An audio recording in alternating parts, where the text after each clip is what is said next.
Alors, nous allons voir 3 méthodes différentes pour calculer mentalement une différence. Donc, pour la première méthode que j'ai appelée dans le cours en montant par marche successive, en fait, on va utiliser la définition d'une différence. Eh bien, une différence, c'est en fait un nombre, le nombre qui va être ici, en fait. Eh bien, si on l'ajoute au deuxième nombre, eh bien, ça va nous donner le premier nombre.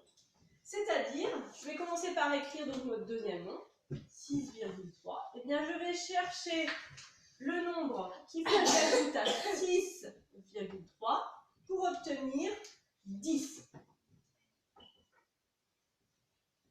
Alors, combien faut-il que j'ajoute à 6,3 pour obtenir 10?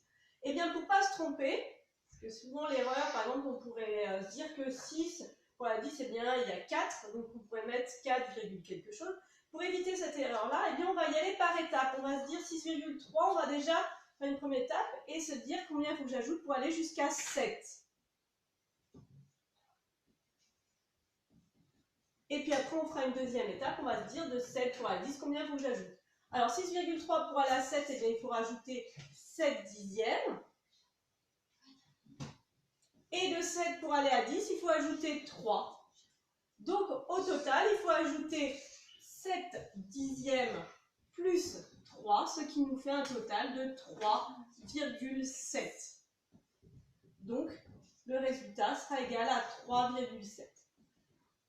Et donc, si on ne s'est pas trompé, 3,7 plus 6,3 doit nous redonner 10. Voilà. Donc en fait, là, ça vient du fait qu'une soustraction, eh bien, ça revient à faire une addition à tout. C'est-à-dire 6,3 plus combien nous fait 10. Alors, passons à la méthode 2. Pour cela, eh bien, nous allons en fait descendre par marche successive, c'est-à-dire nous allons enlever d'abord une partie de ce nombre-là, puis une deuxième partie de ce nombre-là. Alors, pour cela, eh bien, comme ici il y a un 6 dans les dixièmes, nous pouvons nous dire que nous allons d'abord enlever les 6 dixièmes de 5,6. Donc on va faire 12,6 moins 6 dixièmes, ce qui en fait va nous donner 12. Et puis ensuite, il nous restera les 5, ici les 5 unités à enlever. Donc on va enlever 5 à 12, ce qui nous donnera 7. Et donc notre résultat sera 7. 12,6 moins 5,6 va nous donner 7. Alors passons à la dernière méthode, méthode 3, qui ressemble à la méthode 3 qu'on a vue pour la somme.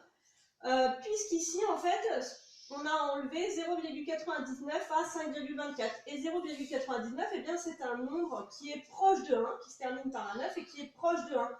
Donc, à la place d'enlever 0,99, nous allons enlever 1. Donc, on va faire 5,24. Et on va enlever 1. Alors, on aura enlevé en trop. On aura enlevé exactement 1 centième en trop. Alors, moins 1, ça fera 4,24. Et comme on a enlevé 1 centième en trop, il va falloir qu'on l'ajoute. Donc, on va ajouter 1 centième. Ce qui va nous donner 4,25. Donc le résultat de 5,24 moins 0,99 va nous donner 4,25.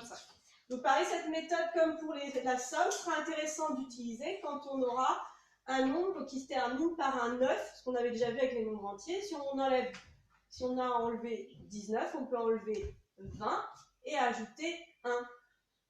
Par exemple. Donc, selon les calculs, eh bien, il faudra essayer de trouver la méthode la plus astucieuse, la plus propice. Des fois, ça sera la méthode 1, des fois la 2, des fois la 3. Donc, c'est à vous un petit peu d'observer et d'analyser laquelle méthode sera la plus efficace.